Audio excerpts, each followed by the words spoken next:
Bapak dan Ibu yang kami hormati, karena ada suatu dan lain hal maka kita merubah jadwal. Untuk kesempatan kali ini kita akan mengkaji tentang urgensitas ruang lingkup dan problematika mata kuliah Hukum Ekonomi Islam di dalam kurikulum Fakultas Hukum di Indonesia, yang nanti akan disampaikan oleh Ibu Dr. Lastuti Abu Bakar SHMH. Sebelum saya bacakan kurikulum vitae beliau, kami mohon untuk Ibu Dr. Lastuti Abu Bakar berkenan ke atas.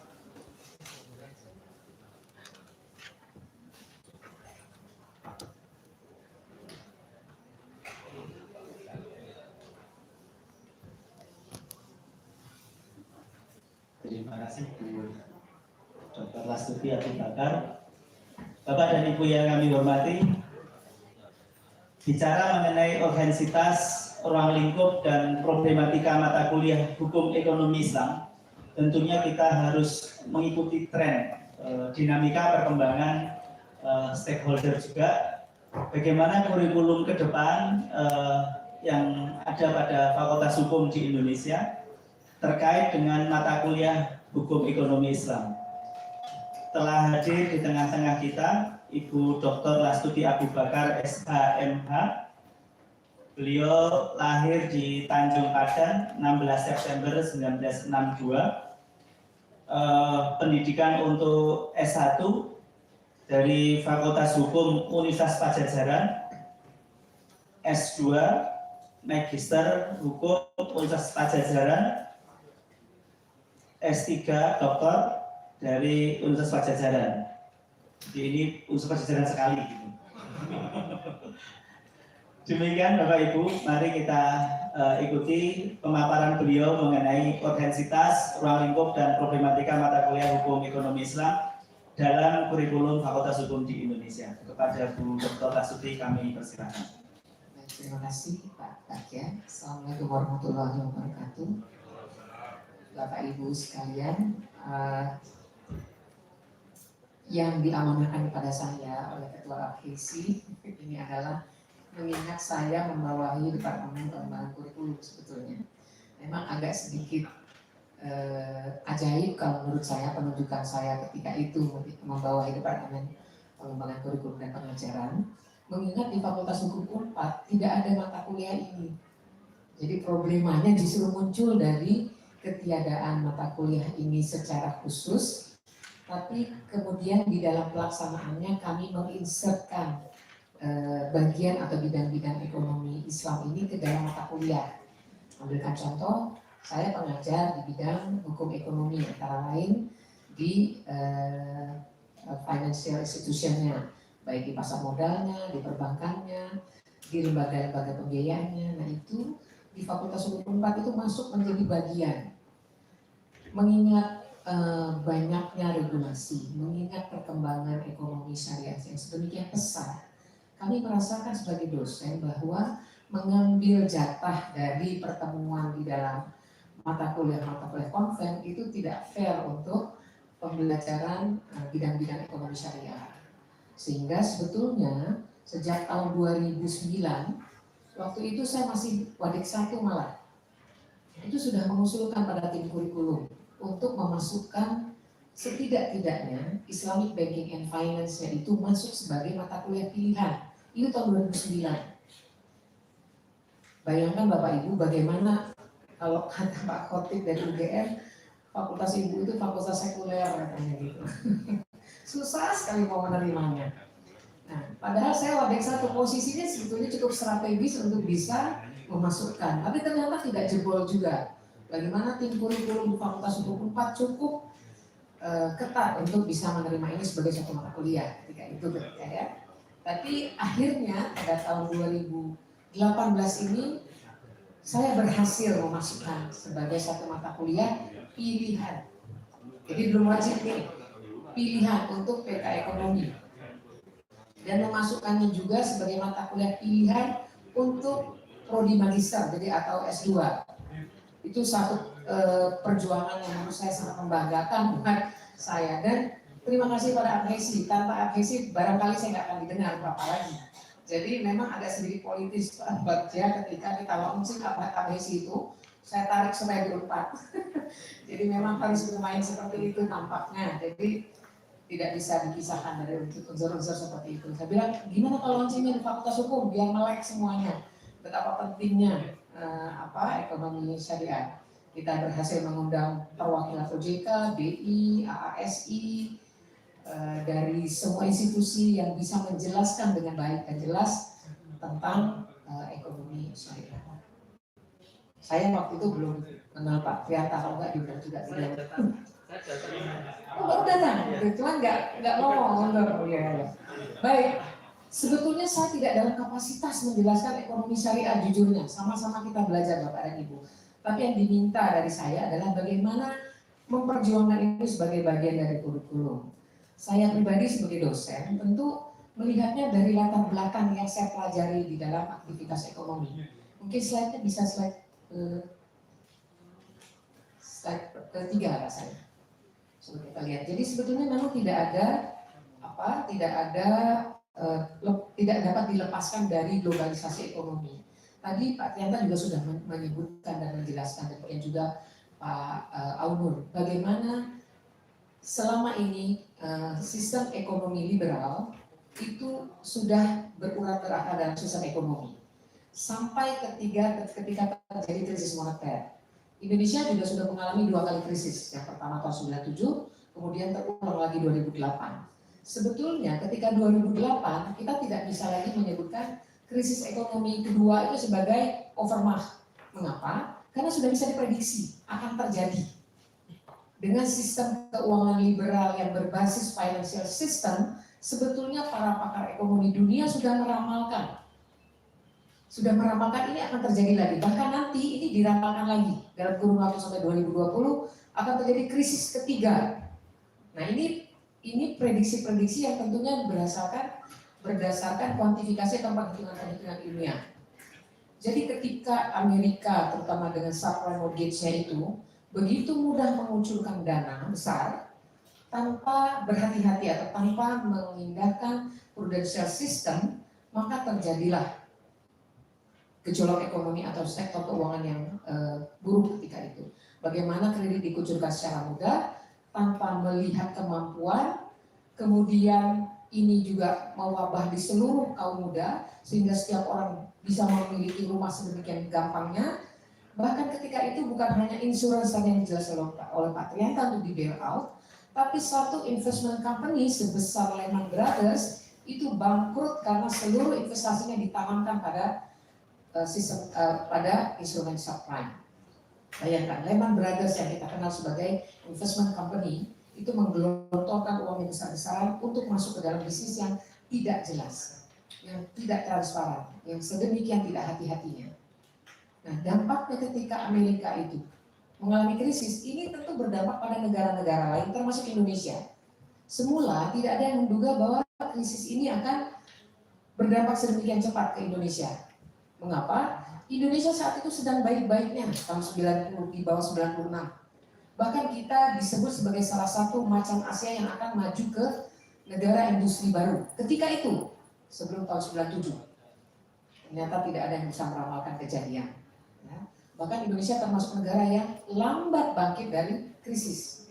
Belum selesai, belum pulih luka karena krisis pertama, kita dihantam lagi dengan krisis kedua. Itu juga yang membuat para pemikir, pemerintah, DPR memikirkan ternyata kita memerlukan satu sarana untuk melakukan pencegahan dan penanganan krisis.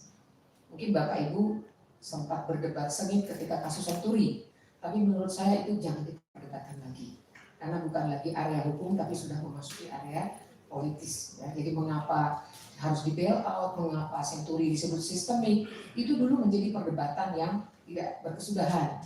Sampai saya sempat tanya pada kebetulan waktu itu Profesor Yusuf Anwar, beliau Menteri Keuangan. Saya tanya, Pak, mengapa berakhir seperti ini?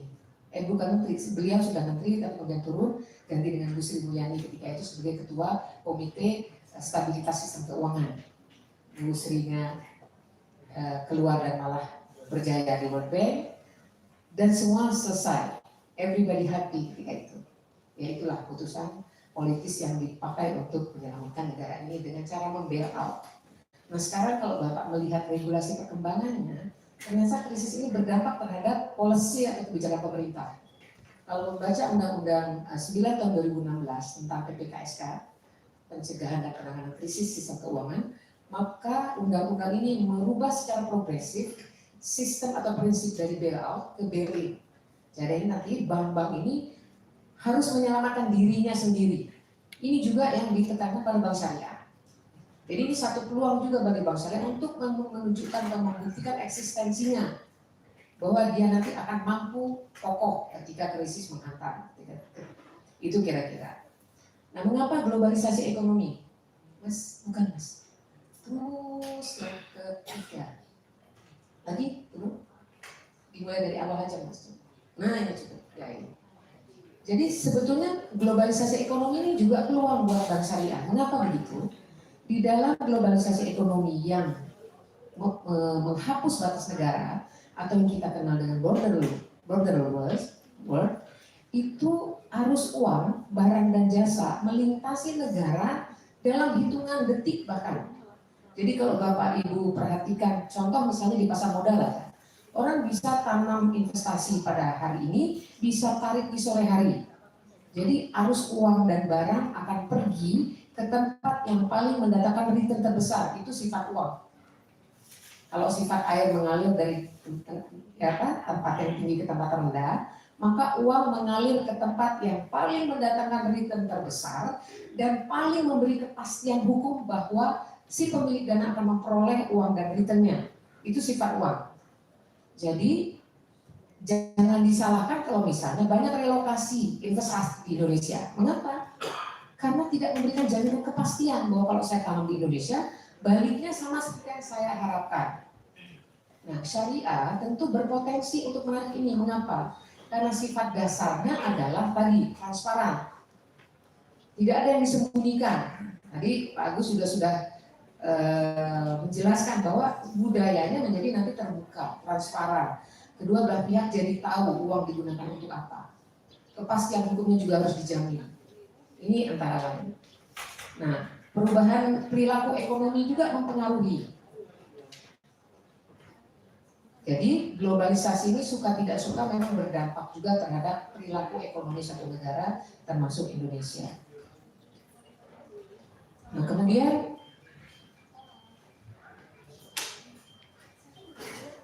kita melihat peta keuangan syariah di tahun 2016. Terus Mas, nah ini saya kutip sebetulnya. Ini saya kutip dari sumbernya. Nah, ini sebetulnya dari dikeluarkan oleh OJK di dalam Roadmap Keuangan Syariah 2017-2019. Kalau kita melihat sebetulnya di mana posisi Indonesia. Indonesia dari 2016 di posisi 10 itu turun ke posisi 11. Saya agak surprise ketika membaca laporan OJK terkait dengan industri berbasis syariah atau industri halal. Contoh saja, saya tidak pernah berpikir bahwa negara dengan halal food terbaik itu Australia. Kedua siapa? Singapura. Padahal Indonesia ini muslim terbesar tadi. Kita yang harus paling peduli bukan dengan apa yang masuk ke perut kita, bahwa ini halal. Tapi saya kemarin agak bercandaan dengan mahasiswa saya ketika saya mengajar. Ibu tahu bahwa kita negara yang tidak menjamin halal foodnya, karena kita berada di luar 11, sebelumnya di luar 10 besar, malah yang kemudian naik halal food. Jadi malah ini cepat sekali memperbaiki diri ya. Yang tadinya tidak masuk 10 besar, lompat 4 besar. Yang tadinya keluar masuk. Ini saya kurang tahu, ini kita perlu belajar karena Pak Bagja juga baru pulang. Perlu komparatif studi kayaknya. Bagaimana mereka mempercepat pertumbuhan syariahnya sedemikian cepat, hanya dalam hitungan tahun Pak. Dari 2015 ke 16 sudah naik gitu loh. Kira-kira apa yang membuat mereka seperti itu? Jadi kita sendiri memang tidak pernah mempertanyakan tadi kan, bahwa ini kita makan saja. Tidak pernah tahu bahwa ini halal atau tidak, dan itu memang lebih baik begitu. Karena kalau kita ragu, malah kita harus tinggalkan katanya, gitu ya Pak. Jadi saya nggak pernah ragu untuk memakannya. Nggak pernah ragu, karena kalau enggak bahaya tuh, saya nggak bisa makan. Jadi lebih baik kita nggak usah ragu sampai nanti memang ada regulasi top down yang mengharuskan label halal. Atau sebaliknya, kalau kita tidak mampu memberikan label halal, kenapa tidak sebaliknya non halal saja disebutkan? Nah itu yang pilihan yang cukup sulit menurut saya. Jadi kalau kita melihat negara dengan aset keuangan syariah terbesar, Saudi Arabia memang masih memimpin.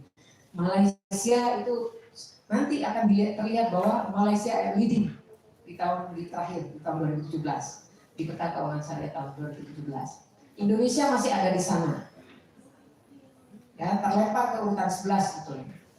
Jadi ini kita melihat bagaimana globalisasi ekonomi turut mempengaruhi apa? Baik kulturnya, baik regulasinya, baik kesiapannya kita menghadapi ekonomi syariah dengan situasi keuangan syariah global. Tapi mungkin Bapak Ibu juga sudah membaca di laporan OJK dan BI bahwa Indonesia ini berpotensi akan menjadi negara dengan potensi besar untuk bisa mendorong perkembangan syariah dunia. Ini kita harus bangga. Nah potensi peluang-peluang ini harus kita manfaatkan. Satu adalah peluang masyarakat yang besar. Kedua kita adalah pasar. Nah cuma saya khawatir nih kalau kita jangan hanya pasar, kita harusnya menjadi player. Karena kalau pasar berarti kita hanya mengkonsumsi, tapi kita berharap kita bisa menjadi pemain, kita bisa menjadi pelaku. Nah, karena kita tadi sudah saya jelaskan sebetulnya, kita masih termasuk 10 negara yang masuk dalam Global Islamic Economic Indicator Score. Ini di 2016-2017 dan urutan ke-11 pada tahun 2017-2018. Jadi turun malah. Nah turunnya kita bukan karena kita turun, tapi enggak negara lain maju.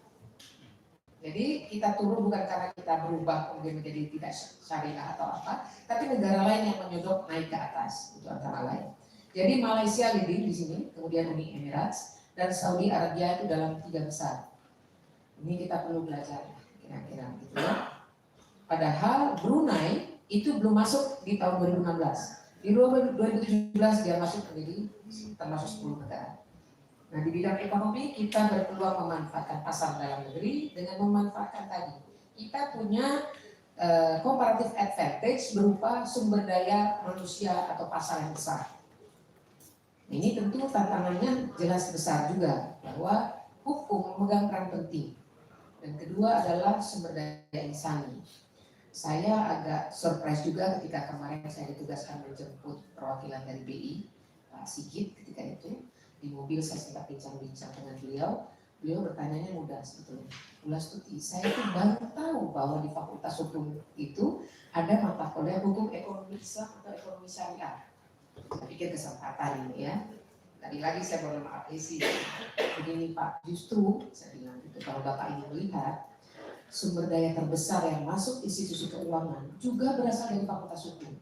Di Fakultas Hukum itu diajarkan hukum perbankan, hukum pasar modal, hukum lembaga pembiayaan, kapitas letter perjanjian. Bagaimana bisa kalau ekonomi syariah tidak masuk ke Fakultas Hukum? Gitu ya Bu. Jadi memang perlu, sangat perlu. Kalau gitu nanti kami siap menampung aspirasi APC untuk bekerja sama. Gitu. Jadi alhamdulillah saya bisa bersyukur seperti itu. Nah, kita lihat lagi ini tadi sebetulnya kita melihat, kita memotret diri kita sendiri. Jadi ketika kita ingin mencoba untuk maju, tentu kita harus memahami kelemahan dulu, rasanya seperti itu spontan kita seperti itu ya. Jadi Malaysia, tadinya dia full di Islamic Finance, walaupun catatan ya, saya pernah sih presentasi di Malaysia dengan USIM Pak, University Science Islamic. Nah, itu memang kampusnya agak jauh Pak, jauh lah pokoknya dari Kuala Lumpur, karena saya di Kuala Lumpur, saya pergi jauh. Presentasi, saya bertiga dari UNPAD, beliau, nah kita disambut cukup serius, karena semua profesor dan dokternya hadir di sana. Agak eder saya sebetulnya, karena saya baru belajar ekonomi syariah itu sebenarnya baru, sangat baru. Saya terlalu lama di berkebun bunga kalau istilah Bu Yaza tadi, jadi saya banyak bermain di konvensional, mengajarkan konvensional, baru 2009 hati saya itu tergerak. Kenapa ya saya ingin belajar syariah? Sementara di UNPAD nggak ada mata kuliahnya, nggak ada guru besarnya. Pertanyaan besarnya, saya mau belajar kemana? Itu pertanyaan besar saya. Iseng-iseng saya tuh klik 2 university. Satu Universitasnya Pak Agus kalau nggak salah IUR. Nah, satu lagi Durham University di Durham di UK. Dua-duanya saya apply, bukan untuk kuliah karena saya sudah selesai. Mau kuliah apa lagi gitu loh Pak kira-kira. Nah, saya ambil waktu itu ada di Dikti itu ada program yang disebut dengan program academic recharging atau PAR. Saya lulus sebetulnya Pak, lolos dari PAR. Saya apply kedua university ini. Nggak tahu kenapa yang responnya hari itu juga tuh Durham Pak. IUN nggak respon saya. Nah, yang waktu respon itu dari Profesor Mehmet Asutai.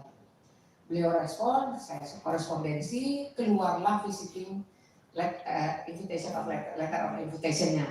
Saya lulus karena Durham Islamic School itu di bulan Juni, sementara Dikti keluarnya itu dari bulan Oktober.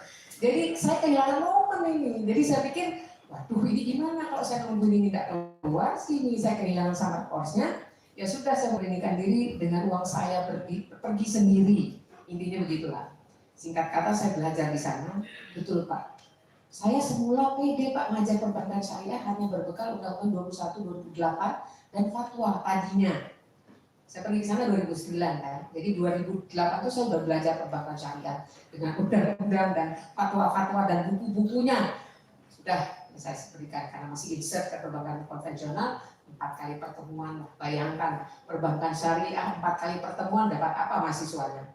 Ya sudah saya belajar di sana. Di sana saya baru sadar bahwa di sana justru lebih keras dosen-dosen. Termasuk tadi Profesor Rutinis kan memberikan kuliah satu mata kuliah tentang suku. Nah, jadi beliau menulis satu buku suku. Beliau bisa menjelaskan dengan fasih surat-surat yang menjadi dasar hukum, gitu ya. Saya di situ merasa tertantangnya begini. Beliau bukan Islam loh, tapi beliau bisa menjelaskan surat ini maknanya ini. Mengapa saya orang Islam nggak bisa? Itu kira-kira seperti itu tadi kan. Apa bedanya saya belajar 1338 ayat 1 ini asas kebebasan berkontrak, artinya bla bla bla bla bla. Pasal 1340 artinya bla bla bla bla. Saya bisa menjelaskan dengan baik. Sama kan? Saya belajar PW, di sini saya belajar nanti belajar surat-surat. Tapi memang ada nah mengapa SDI kita lemah juga? Mengapa kita lambat pertumbuhan? Tidak heran. Ketika kita belajar syariah, tantangan pertamanya pasti sama spontanitasnya. Tapi saya nggak ngerti Al-Quran, saya nggak tahu persis isi Al-Quran, saya belum belajar. Waduh, kalau harus belajar Al-Quran dulu, kita harus masuk dulu ke sekolah-sekolah yang belajar Al-Quran. Bayangkan, berapa tahun orang bisa fasih? Artinya kita harus menunggu dulu, baru bisa. Nah ini yang ngeri. Akhirnya saya putuskan, biarkan sajalah para ulama, para jago-jago agama itu yang pelajarinya. Di mana? Di DSN. Karena mereka kan mengeluarkan fatwa. Fatwa itu kemudian harus diinsertkan, harus dipositifkan ke dalam peraturan. Entah itu PBI, entah itu POJK, tapi nanti akan muncul dalam bentuk peraturan-peraturan ini. Jadi singkat kata saya memberanikan ini belajar apa? Satu, fatwanya saya baca, dua, peraturannya saya kuasai.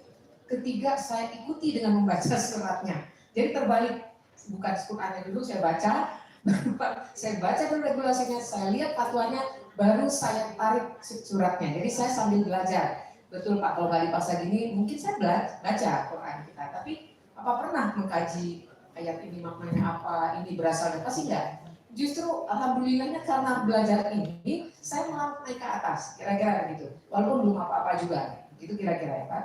Jadi mengapa malah bisa naik unggul di halal food, Islamic finance dan halal travel? Saya ingat waktu ada pertukaran kerjasama UNPAD dengan Malaysia, mereka itu baru riset tentang halal food, baru riset tentang itu dan baru mengemukakan hasil-hasil riset.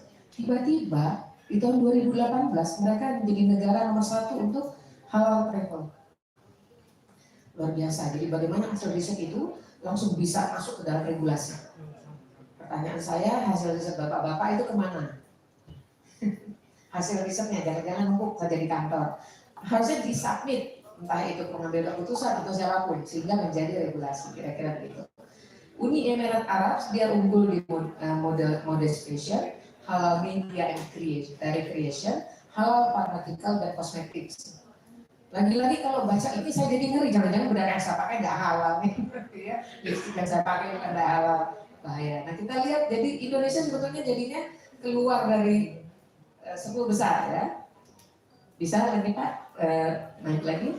Jadi kita lihat Indonesia sebetulnya jadi urutan 11. Karena urutannya 11, saya nggak masukkan datanya. Tapi kita sebetulnya halal travel naik juga. Islamic finance kita masuklah 10 besar. Tapi secara keseluruhan kita terlempar ke urutan 11. Berikutnya. Ini hanya untuk men-trigger Bapak Ibu sebetulnya ya, bagaimana kita harus berjuang bersama-sama. Nah ini kita lihat, ini sebetulnya pemetaan. Saya mencoba memetakan dari hasil laporan Global Islamic Economy Scores itu menjadi data seperti ini. Jadi kalau saya memasukkan Indonesia, harus memasukkan Indonesia karena kita ingin membandingkannya. Jadi kalau kita lihat Islamic Finance kita di urutan 10, memang itu diakui dunia bahwa Indonesia masuk 10 besar untuk Islamic Finance. Untuk halal travel, nah ini kita masuk nih ya di nomor 4. Kemudian di halal pharmaceutical dan cosmetics kita masuk di urutan 8. Jadi kita harus berbesar hati juga sebetulnya mulai ada gairah dari sektor-sektor ekonomi untuk mulai memastikan bahwa kita sudah syariah compliance. Mungkin tadi sebetulnya perlu kita tanyakan adalah sebetulnya apa bedanya syariah compliance dan syariah based ya. Jadi ini yang menjadi persoalan mendasar. Saya juga sebetulnya tertarik ketika dari diskusi kemarin itu membandingkan misalnya mengapa, nah ini juga yang perlu kita harus sedikit legowo kalau orang Jawa. Mengapa misalnya kalau kita bicara perbankan syariah, saya ingat banget di Semarang itu Dinita Burofa juga bicara di Notaris ya. Pertanyaan pertama itu cukup bikin shock sebenarnya. Bu, kalau kita bicara bank syariah, itu nasabah itu merasa seperti dirampok. Waduh, bahaya amat nih statementnya. Karena memang ternyata lebih tinggi, lebih mahal. Tapi saya mencoba melihatnya secara objektif, kita harus objektif melihat. Alangkah tidak fairnya, unfair bisnis kalau kita bicara membandingkan syariah dengan konven, tadi sudah dijelaskan. Konven sudah sangat stabil dengan dana akumulasi dana yang besar, ya instrumennya juga sudah beragam. Tiba-tiba kita mau bicara dengan syariah yang baru, dengan aset yang masih kecil, dengan instrumennya yang masih belum beragam. Ibarat kita bicara satu badan usaha sendiri dengan konglomerasi. Fair nggak? Konglomerasi misalnya dia punya holding, dia punya anak perusahaan, dia bisa begini, dia bisa bangkit harga di satu industrinya, tapi dia bisa menutup keuntungannya dari industri yang lain. Ibaratnya syariah ini satu badan usaha yang CV atau firma atau yang sendirian. Kalau dia bangkit harga dia rugi.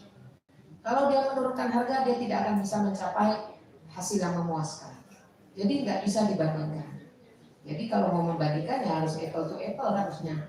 Jangan membandingkan misalnya Suzuki dengan Ferrari, nggak pas jadinya. Jadi kita harus memberikan bandingan yang sesuai.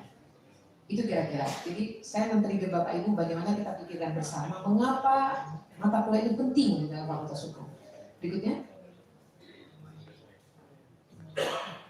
Nah ini peluang Indonesia. Jadi saya juga memetakan sedikit tentang peluang Indonesia, bagaimana kita bisa untuk mengembangkan syariah kita atau menaikkan peringkat syariah kita di dunia. Yang pertama kita diakui bonus demografi. Muslim terbesar ada di Indonesia. Kedua, bonus demografi yang kedua adalah usia produktif ternyata ada di sekian tahun ke depan. Jadi kita akan memasuki usia di mana golongan produktif lah yang akan menjadi leader di beberapa tahun ke depan. Ini tentu harus dimanfaatkan. Mengapa demikian? Kita tahu para pemuda, mereka generasi ini adalah generasi dengan gairah yang sangat besar, pemikiran yang progresif dengan penerimaan perubahan yang lebih mudah dibanding golongan tua sebetulnya. Kadang-kadang memang golongan tua ini sulit berubah, ya, karena sudah terbiasa seperti itu. Jadi mumpung ini nanti kita di bonus demografinya adalah usia produktif, mayoritas Muslim, maka kita bisa memanfaatkan ini. Yang kedua adalah pasar yang besar. Ini sebetulnya semua negara mengakui Indonesia ini adalah ladang eksploitasi, ladang untuk investasi. Sehingga kalau Bapak Ibu melihat sebenarnya bagaimana negara-negara berlomba-lomba untuk masuk menginvestasikannya. Nah itu juga sebabnya mengapa saya nggak ngerti kenapa investasinya nggak menggunakan, walaupun ada yang menggunakan syariah principles, tapi kok utang kita yang besar ya. Kalau saya terakhir naik hampir 3 kali lipat dari 3 tahun terakhir menjadi 7.000 triliun. tahu nanti yang bayarnya siapa, tapi pasti kita bertanggung jawab bersama dengan utang besar. Nah yang ketiga adalah perkembangan arah kebijakan. Nah ini luar biasa. Jadi pertama kemarin dari Bappenas sudah menyebutkan sudah ada Komite Nasional Keuangan Syariah yang langsung dipimpin oleh Bapak Presiden. Ya. Mudah-mudahan komite ini betul-betul menjadi porosnya ketika dia menggerakkan, entah itu menggerakkan regulasi, menggerakkan institusi, menggerakkan proses, sehingga ini menjadi kekuatan bersama. Tentu harus diintegrasikan secara baik, ya. Walaupun kemarin ada pertanyaan lagi, kenapa yang duduknya itu lagi, kalau istilah siapa kemarin? 4L. Jadi lu lagi yang ada di situ. Nah ini kita harus, ini juga menjadi pertanyaan besar saya. Kita 250 juta kok orang itu lagi gitu ya. Kemana yang 200 juta lebihnya gitu, kira-kira ya. Nah arah pengembangan ini nanti kita akan lihat bersama. Nah yang keempat adalah percepatan penataan regulasi. Jadi nanti kalau Bapak Ibu lihat bagaimana OJK, BI, KNKS itu menerbitkan arsitektur, master plan, roadmap, POJK, PBI itu kalau menurut saya sangat deras sekali. Jadi regulasinya sudah kuat, landasan hukumnya sudah ada. Bisa slide berikutnya Mas. Terus, nah ini sebelum situ masuk mungkin kita lihat di sini. Jadi politik hukum ekonominya. Saya pernah bincang-bincang dengan salah satu teman ketika di dalam itu karena sebulan di sana.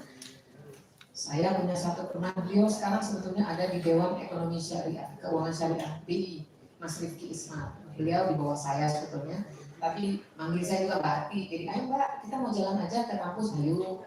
Bayangkan di udara dingin berjalan cukup lama, itu tidak mungkin diam, pasti berbincang-bincang. Saya jelaskan, kalau menurut Mbak Ati gimana nih situasi hukum? Kita masih dualistis, bilang itu antara konven dan syariah berjalan berdampingan. Saya lebih setuju bahwa menyebutkan kita menganut dualisme sistem hukum ekonomi. Artinya apa? Terdapat lebih dari satu sistem hukum untuk mengatur hal yang sama. Contoh perbankan, ada perbankan berdasarkan norma perbankan 21/2008, 792 dirubah dan 1098, tapi ada undang-undang 21/2008. Dua-duanya berjalan berdampingan. Nah, itu yang pertama. Jadi dualisme sistem hukum ekonomi. Kalau kita bicara ekonomi, kita juga tidak boleh melupakan hukum adat. Mengapa hukum adat? Saya bahkan melihat sebetulnya masyarakat Indonesia ini justru berpeluang besar untuk menyerap ekonomi syariah secara cepat. Mengapa? Karena dasar-dasarnya itu sudah melekat pada masyarakat Indonesia ketika kita melihat hukum adatnya. Hukum adat itu bicara sustainability, keberlangsungan.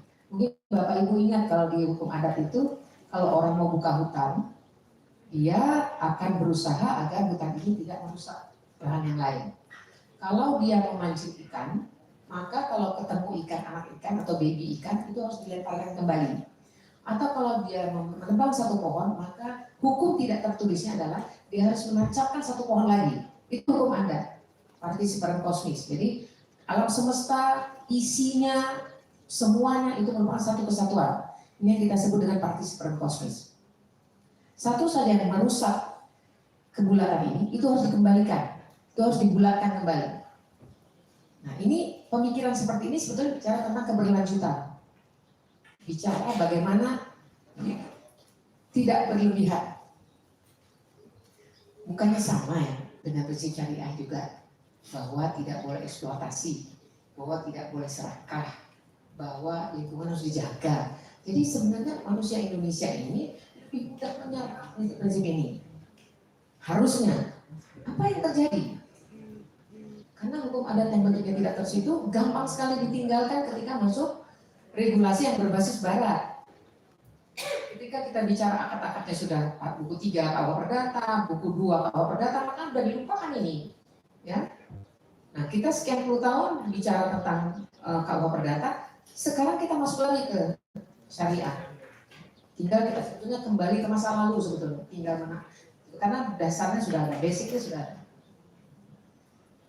Jadi kalau saya melihat pembaruan hukum ekonomi keberlanjutan ini dikenal di dalam hukum syariah, ilmu Islam juga dikenal di dalam hukum adat. Jadi bukan sesuatu yang baru untuk kita. Berikutnya, slide berikutnya Mas. Sudah ini dilewat saja.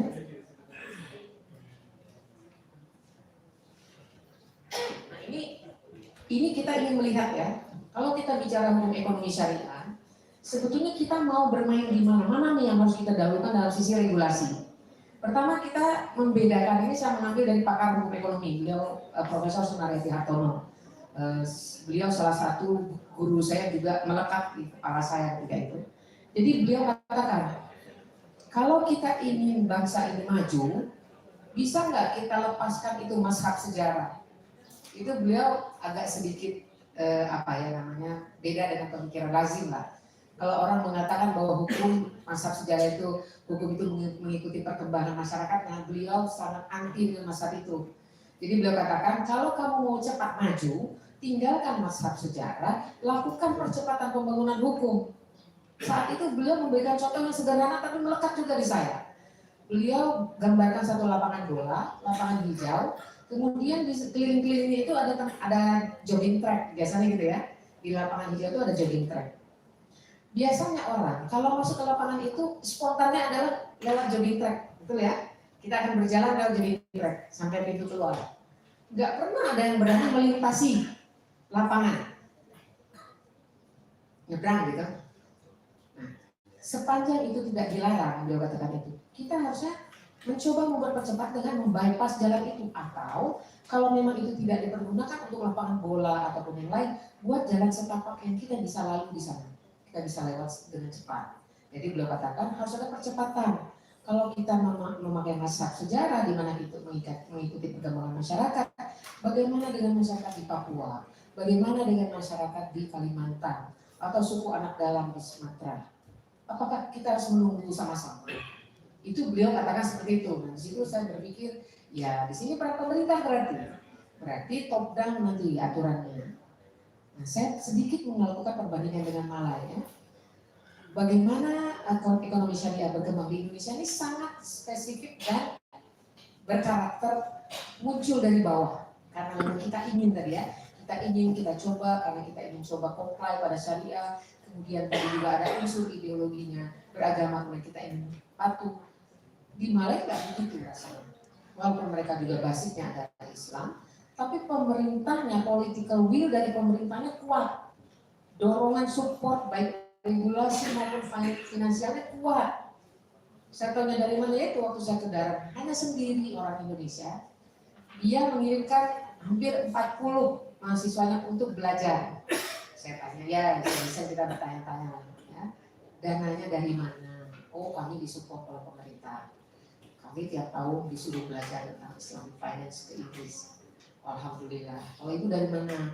Enggak, saya belajar sendiri. Itu antara lain. Jadi dari situ kelihatan bahwa bagaimana perlakuan. Kita muncul dari bawah, keinginan kita belajar pun muncul dari bawah. Sementara di sana diatur, kemudian disupport oleh pemerintah dari atas. Jadi kita bottom up, mereka adalah top down. Dan ini ternyata hasilnya cukup baik, cepat percepatannya.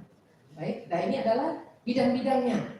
Di bidang hukum ekonomi dan pembangunan kita melihat ada tanah, ada badan usaha, ada penanaman modal, kredit dan bantuan luar negeri, hukum asuransi, pertambangan dan sebagainya.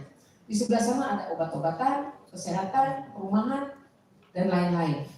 Kalau Bapak Ibu lihat tadi, kan tadi sudah trennya begitu, segala disyariahkan. Kalau kesehatan tadi wajib justru. Pernah dengar nggak pernyataan Nafsiyah Mboy sebagai Menteri Kesehatan ketika ada tuntutan untuk melabeli obat itu dengan halal? Beliau katakan hanya 10% obat di Indonesia nggak sampai yang halal. Artinya apa? Artinya sadar tidak sadar, ya mungkin kita masuk obat yang tadi tidak halal. Tapi karena dia obat, jadi boleh kali ya. Nanti kita tanya aja sama yang lain. Loh katanya kalau berobat katanya selama nggak ada obatnya itu boleh. Ya sudah kita makan obatnya. Itu kira-kira ya. Nanti Pak Agus deh yang jelaskan itu. Jadi intinya seperti itu. Ya makanya makan obat halal ya, karena untuk sehat tadi. Nah sekarang mana yang sudah diregulasi? Investasi. Investasi ini kita bicara akad sebetulnya. Bisa nggak syariah? Sangat bisa. Bahkan kalau kita melihat mengapa Inggris, nah, ketika Inggris itu kemudian mengklaim dirinya menjadi Islamic Financial Hub atau pusat Islamic Finance, mereka bercita-cita menjadi pusat Islamic Finance, bukannya hanya sekedar omong kosong atau tidak punya reason di belakangnya, tapi mereka tahu sekarang yang punya modal itu adalah negara-negara petrodolar, negara-negara Arab.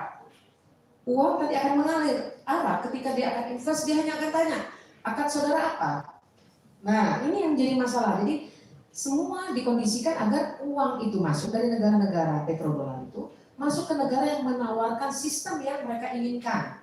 Jadi bukan nggak tahu itu sistem tadi kan, bukan mensyariahkan manusianya, tapi banknya, instrumennya, lembaganya, kira-kira seperti itu. Jadi mengapa mereka berpikir seperti itu? Ya itu tadi tuntutannya. Sekarang uang ada di mana? Di negara-negara ini. Dia akan mengalir ke tempat-tempat tadi menghasilkan return terbesar, menjamin kepastian hukum, dan sesuai dengan apa yang kami mau. Apa? Halal enggak? Ya sudah, ditawarkan saja seperti itu. Itu juga tahun 2009 ketika saya mendata Belanda, ketika ada Islamic Bank di sana, 80% nasabahnya itu non Muslim. Jadi di sini kita sadari bahwa Islamic Finance itu universal, prinsipnya adalah universal, diakui mampu untuk mengantisipasi kelemahan sistem liberal. Itu kira-kira. Ya. Silakan Mas, slide berikutnya. Nah, jadi kalau kita lihat, nah ini yang sekarang regulasinya sudah ada. Tinggal nanti bagaimana Bapak Ibu mengekspos dan mengoptimalkan. Pertama, sektor jasa keuangan. Ini sudah sangat lengkap regulasinya. POJK-nya ada, roadmap-nya ada, policy-nya sudah jelas, ya. Ini semua bisa dipelajari. Tinggal Bapak masuk ke website-nya BI, OJK, itu bisa ketemu semuanya.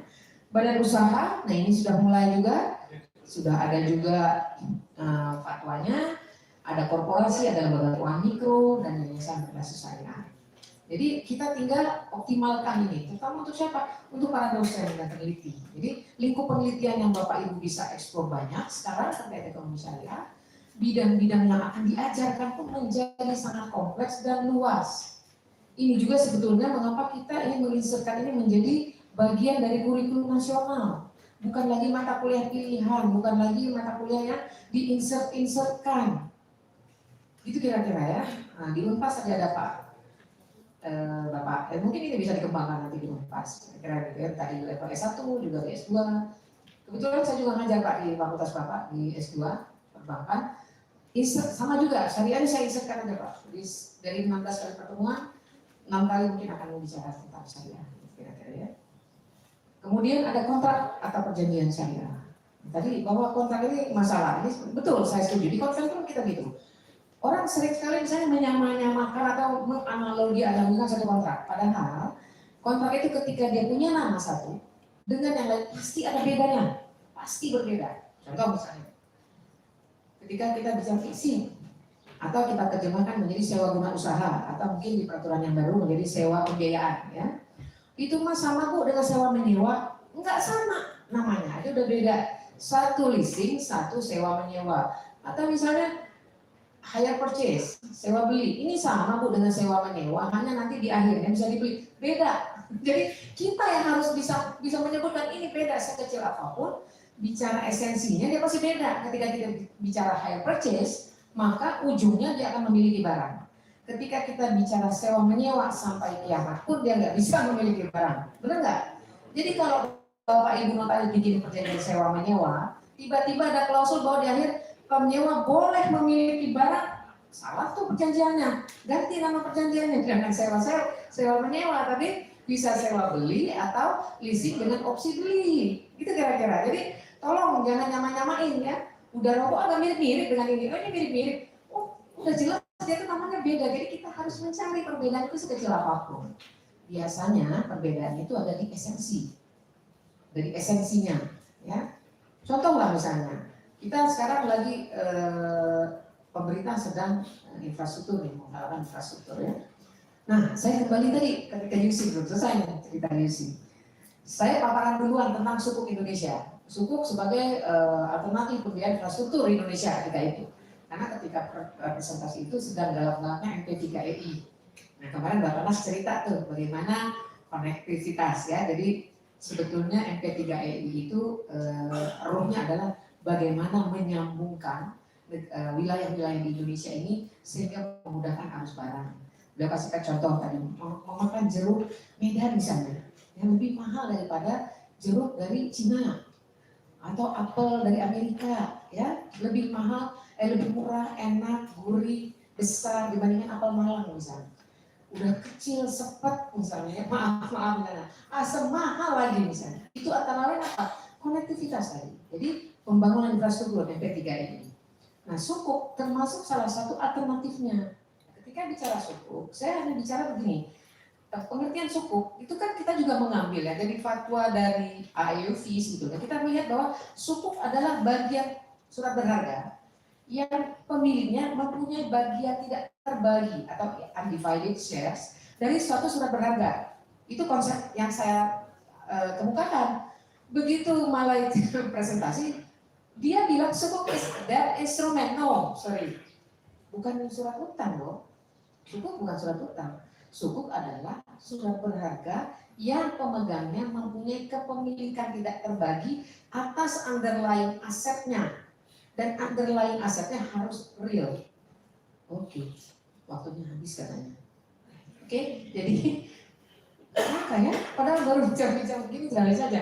Nah, jadi kontrak perjanjian, bentuk perjanjian, sekarang online, tadi kemarin udah fintech. Kita udah punya. Nah, Indonesia mengklaim sebagai negara pertama yang menawarkan syariah online trading system di dunia loh. Ya, kita adalah negara pertama yang menggunakan syariah online trading system. Kemudian produk barang halal. Nah, ternyata kita untuk makanan belum masuk kategori negara yang menawarkan makanan halal. Ya. Kemudian surat berharga syariah sudah ada undang-undangnya, kemudian juga sudah ada instrumen-instrumennya, dan penyelesaian sengketa syariah sudah ada Basarnas, sudah ada mediasi syariah dan lain-lain. Mungkin Mas boleh satu slide lagi kali ya. Terus Mas, ini lagi master plan-nya. Naik lagi Mas, naik lagi. Nah ini sedikit aja untuk regulasi ya, sedikit naik. Jadi kita melihat ada perpres tentang komite, ini regulasi karena kita peneliti hukum nih. Kemudian ada master plan sektor, ini sangat lengkap. Master plan aset dan rencana keuangan juga sangat lengkap.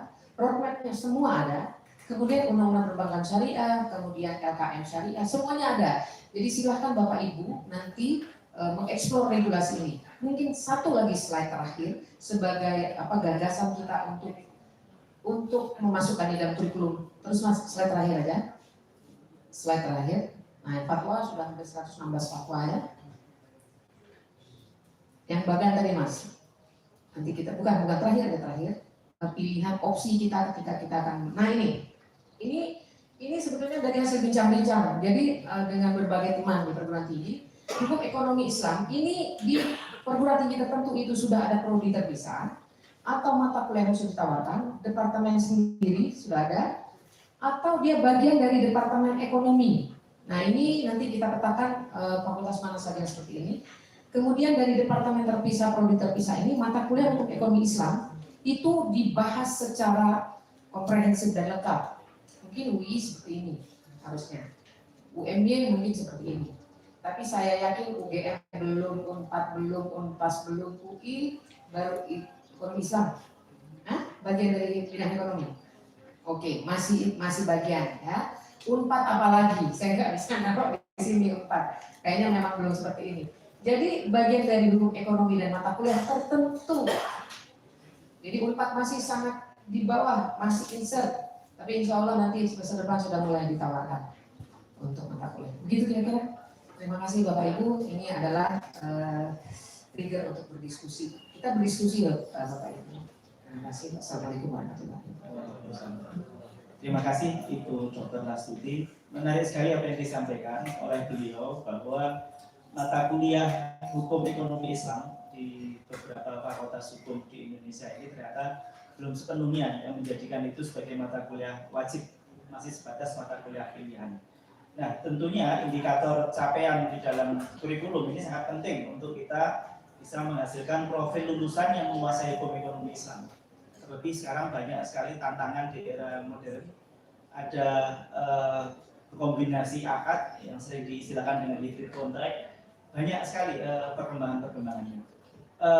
Bapak dan Ibu sekalian yang saya hormati, karena ini waktunya terbatas, saya hanya memberi kesempatan 2 penanya. Ya sudah pas 2. Silakan. Yang pertama Bapak, mari sebutkan namanya Pak. Nama dari mana? Assalamualaikum warahmatullahi wabarakatuh. Saya Raffles dari Fakultas Hukum Universitas Jambi. Karena hari mau Jumatan Ibu, saya pertanyaannya sederhana saja nih. Ini Bu, di dalam slide tadi juga ada memasukkan bonus demokrasi dalam kurung mayoritas Islam Bu. Saya mohon penjelasan ini Bu, karena saya kalau melihat demokrasi yang mayoritas Islami kok jadi tanda tanya Bu. Barangkali itu saja Bu. Terima kasih. Wassalamualaikum warahmatullahi wabarakatuh. Baik, langsung yang kedua, silakan. Mbak Dinda Raja. Assalamualaikum warahmatullahi wabarakatuh. Nama saya Indah, dan sudah dikenalkan Pak Bagja. Terima kasih Pak. Saya ingin bertanya kepada Ibu Lastuti. Sebelumnya saya minta maaf karena saya juga belum punya background ekonomi Islam, Bu. Oleh karena itu saya tertarik sekali untuk bertanya. Tadi di dalam slide awal Ibu menuliskan tentang globalisasi ekonomi ya Bu. Sependek pemahaman saya, globalisasi ekonomi itu kan ditandai oleh 2 hal ya. Adanya high level of international trade dan foreign direct investment. Kalau kita bicara keduanya, baik perdagangan internasional maupun investasi asing, itu kedua-duanya tidak dapat dilepaskan dari economic relation antar negara. Di mana economic relation antar negara itu juga ditopang oleh topangan terbesarnya adalah perbankan dalam fungsinya sebagai lembaga intermediasi atau intermediary financial institution. Pertanyaan saya adalah, sebenarnya sejauh mana sih Bu peluang sistem perbankan Islam itu untuk bisa paling tidak mendobrak tapi untuk masuk di celah atau di dalam tantangan globalisasi itu sendiri, karena semuanya kan memang relatednya masih kepada ekonomi liberal dan kapitalisme. Itu saja Bu, pertanyaan saya sangat mendasar. Terima kasih. Wassalamualaikum warahmatullahi wabarakatuh. Terima kasih Mbak Indah. Ya, terima kasih atas pertanyaannya. Bonus demografi Pak, jadi bukan demokrasi tapi demografi. Kita bicara penduduk. Nah, ada 2 potensi dan terkait dengan penduduk, pemetaan penduduk. Satu adalah jumlah mayoritas Muslim, kedua adalah usia produktif. Nah, mengapa usia produktif? Ini adalah usia yang biasanya anak muda ini idealismenya tinggi, ya, belajarnya cepat, perubahan agak mudah menerima perubahan, tapi ini harus positif. Itu kira-kira Pak ya, jadi bonus demografi bukan demokrasi. Itu pertanyaannya. Apa permasalahan? Jadi ini memang menjadi peluang kita. Kita akui bahwa ini menjadi comparative advantage kita. Kita punya mayoritas yang banyak, kekayaan alam juga banyak. Ini ada kaitannya nanti dengan investasi. Kira-kira itu yang bisa saya jelaskan. Jadi bukan demokrasi tapi demokrasi. Ya. Yang untuk Mbak Indah, Mbak gini Mbak. Ini tadi yang sebetulnya memang kita harus kejar. Jadi satu, kalau kita punya mindset positif dulu bahwa ketika mahal kita harus bicara, kita harus fair. Mengapa bank syariah mahal? Karena tadi produk tidak beragam, aset masih kecil. Ibarat saya mau jualan lemper, Mbak Ida bandingkan dengan satu konglomerasi yang satu anak-anak atau cucu perusahaannya jualan lemper juga. Rasanya nggak fair ya. Saya jual 1.000, saya cuma untung Rp5. Dia jual 500, dia nggak untung, tapi dia dapat untung dari konglomerasi yang lain, perusahaan yang lain itu antara lain. Tapi saya setuju bahwa kita harus melakukan percepatan. Tadi sudah regulasinya jelas. Kita punya komitenya, kita punya otoritasnya, kita punya BI-nya, kita punya SDI-nya, sumber daya insan yang besar. Bayangkan, APHESI baru berdiri 2016, anggotanya sudah di atas 150 orang. Bayangkan kalau kita bisa menjangkau sampai Makassar, Sumatera, yang lain-lain, kita bergabung, kita riset bersama, kita join riset, kita ambil dana dari OJK, dari mana-mana kita berikan hasil risetnya. Itu satu. Kedua, terkait dengan, nggak usah jauh globalisasi deh Pak. Kita 2020, ini masuk era ABIF atau Asian Banking Integration Framework. Ada nggak bank syariah yang mungkin masuk ABIF? atau memenuhi qualified Asian banks. Belum ada. Mengapa? Karena modalnya harus di atas 30 triliun. Bank syariah mana yang modalnya udah 30 triliun? Caranya bisa nggak? Bisa. Caranya apa? Paksakan bank syariah merger atau bikin perusahaan besar. Satu saja bank syariah. Entah Mandiri Syariah, BNI Syariah, BSR, gabungkan jadi satu, bikin satu. Sampai 30 triliun kita masuk ke Australia, ke Singapura, kita masuk Malaysia, kita masuk Thailand.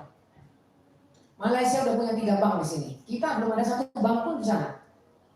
Kenapa Indonesia masuk ABIF? Mengapa kita tentukan bahwa qualified Asian banks harus 30 triliun? Itu bukan kita ingin masuk akses pasar ASEAN, tapi kita ingin menghambat bank asing masuk kita dulu.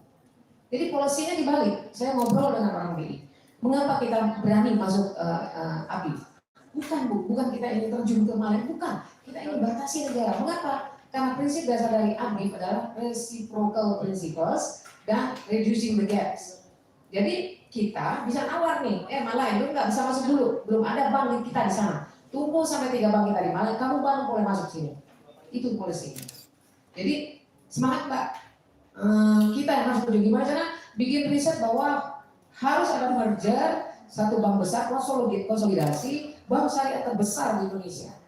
Jangan kecil-kecil, jangan BPR syariah, bikin satu bank besar biar kita bisa tembus, kita bisa masuk akses market ke Asia. Itu kira-kira tujuan kita. Nah, itu mudah-mudahan ini diskusi saja, sharing saja, pemikiran pribadi yang bukan mewakili pendapat semua. Terima kasih Bu Dr. Siti. Kami persilakan untuk beri aplaus untuk beliau. Demikian Bapak Ibu sekalian, paparan yang telah disampaikan oleh Dr. Siti Bakar. Kita istirahat untuk kemudian menunaikan ibadah sholat. Namun sebelumnya mungkin kita akan persiapkan post-test kepada Bapak Ibu panitia yang bertugas bisa dipersilakan. Terima kasih atas atensinya. Nun wal kulami masdurun. Assalamualaikum warahmatullahi wabarakatuh. Baik, terima kasih untuk Ibu Lastuti. Dan Pak Media, sebelumnya akan ada penyerahan plakat kepada Bu Lastuti. Kami mohon kesediaannya kepada Bapak Agus Trianta untuk menyerahkan plakat kepada Ibu Lastuti. Kami persilahkan.